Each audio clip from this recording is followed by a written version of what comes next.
और इसकी अपेक्षा कम से कम भारत के लोगों को नहीं थी कि इस तरह की अपेक्षा अमेरिकन करेंगे, और वो भी मोदी से, वो भी भारत से। इस पर मैं आता हूं।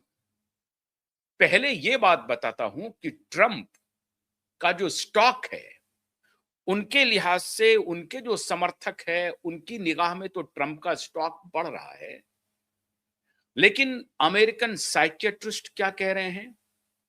अमेरिकन लॉयर्स जो कोर्ट में मुकदमा चल रहा है डोनाल्ड ट्रंप की शक्ति को लेकर के अमेरिकी सुप्रीम कोर्ट में, कि डोनाल्ड ट्रंप को क्या इतनी सारी शक्तियां हैं कि वो पागलपना के लेवल पर पहुंच जाएं, पागलपन करने लगे। और एक उनके सेनेटर हैं जो उनके डफली बजाने वाले हैं, उन्होंने एक बिल ड्राफ्ट किया है जो एक आध दो दिन में साइन हो जाएगा, हाउस ऑफ रिप्रेजेंटेटिव से निकलते हुए वो साइन हो जाएगा। डेल अब्राहम नाम है उनका। और ये जो बिल बना है वो है कि जो जो देश रसिया से तेल खरीदेगा उसके खिलाफ 500% का टैरिफ लगा देगा अमेरिका। अभी जो लगातार टैरिफ वॉर माननीय ट्रंप साहब कर रहे थे, उसी को लेकर के अमेरिकी सुप्रीम कोर्ट में मामला चल रहा है।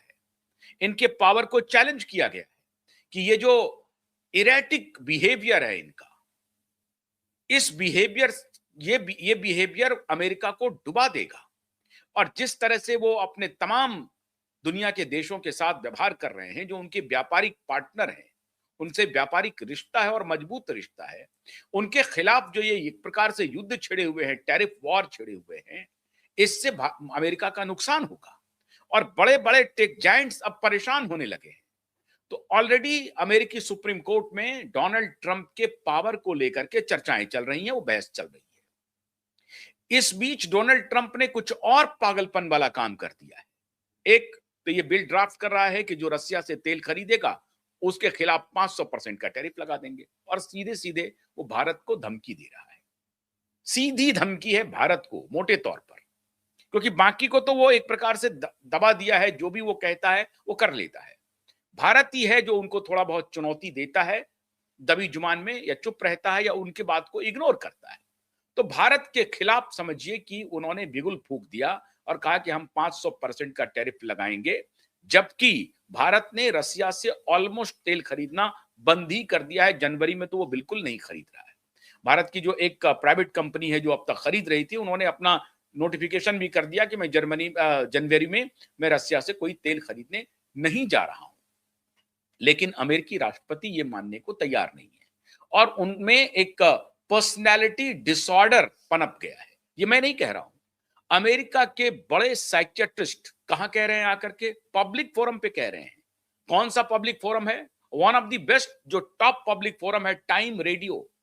टाइम रेडियो के फोरम पे आकर के अमेरिकी साइकियाट्रिस्ट जो प्रोफेसर हैं, वो कह रहे हैं कि अमेरिकी प्रेसिडेंट अब पर्सनैलिटी डिसऑर्डर से गुजर रहे हैं, उनको सीवियर डिमेंशिया भी हो गया है, इसलिए वो कुछ भी बोले जा रहे हैं। और वैसी परिस्थिति में मुझे नहीं लगता है कि डोनाल्ड ट्रंप व्हाइट हाउस चला रहे हैं। व्हाइट हाउस तो एक ज्यूइश नाजी जो नार्सिसिस्ट है, 40 साल का मिलर, वो चला रहा है। और ये जो जूइश नार्सिसिस्ट है, 40 ईयर्स का है, स्टीफन मिलर, वो चला रहे हैं। और स्टीफन मिलर एक हार्ड कोर राइट विंगर माने जाते हैं। ये इनका भाषण में लिखते थे स्टीफन मिलर।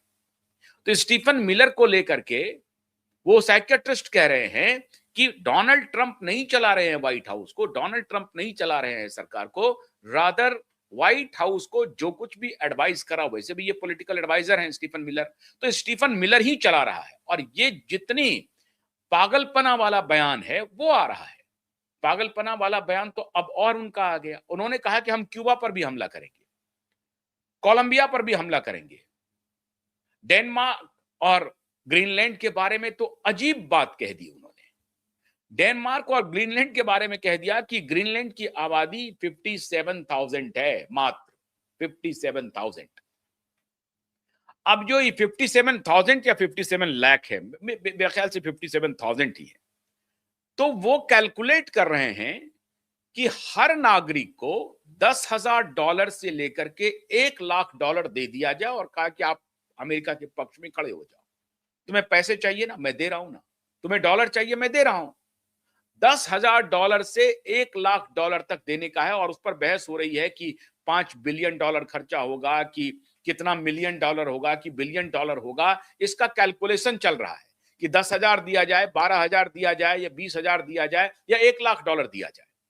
इसका कैलकुलेशन व्हाइट हाउस कर रहा है कि प्रलोभन पहले दे दो। मतलब अब तक तो वो लैंड कब्जा करने का प्लान कर रहा था, अब कह रहा है कि हम लोगों को ही खरीद लेंगे, जितनी आबादी है सबकी कीमत लगा देंगे और उनको कहेंगे कि साहब आपको डेनमार्क से हटना है, क्योंकि ग्रीनलैंड एक ऑटोनोमस कंट्री हो गया है विद इन द डेनमार्क।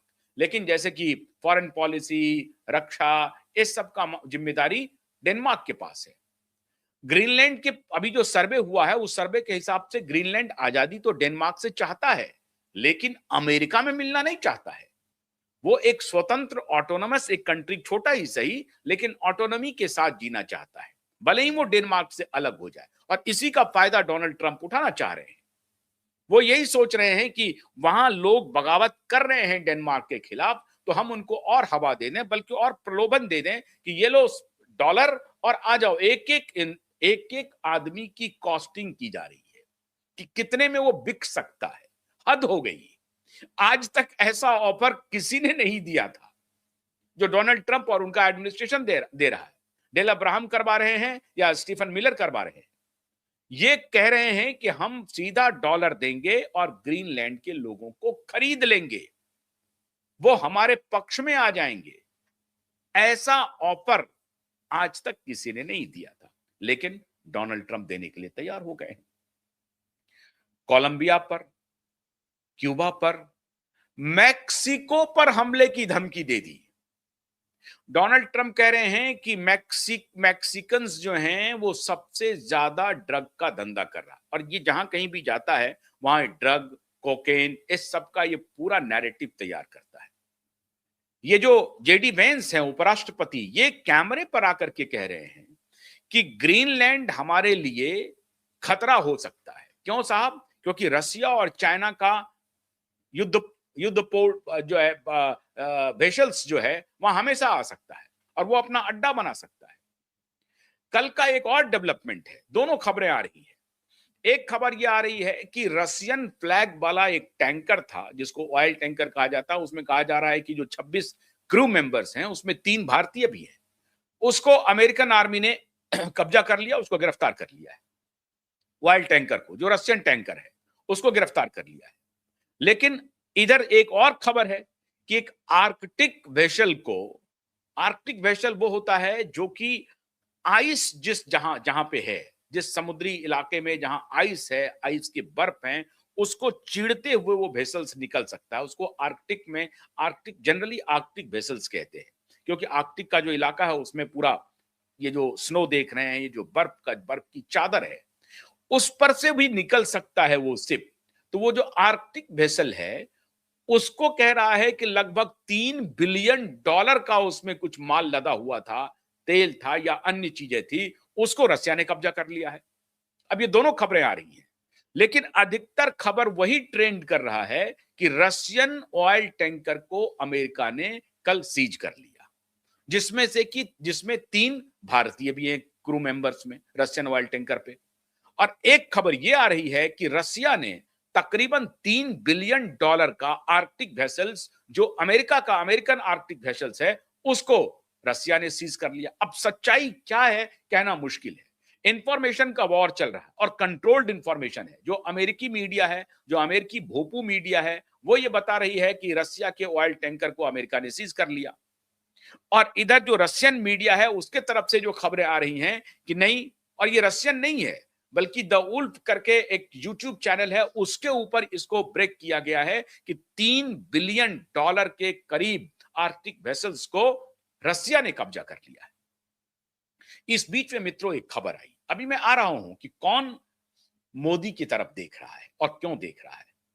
इस बीच में एक और खबर आई, इटली, पोलैंड, इंग्लैंड, जर्मनी और फ्रांस ने आपत्ति दर्ज की, आपत्ति का पत्र लिखा। फ्रांस के इमैनुअल मैक्रों अपने सैनिकों के बड़े ऑफिसर से मुलाकात की।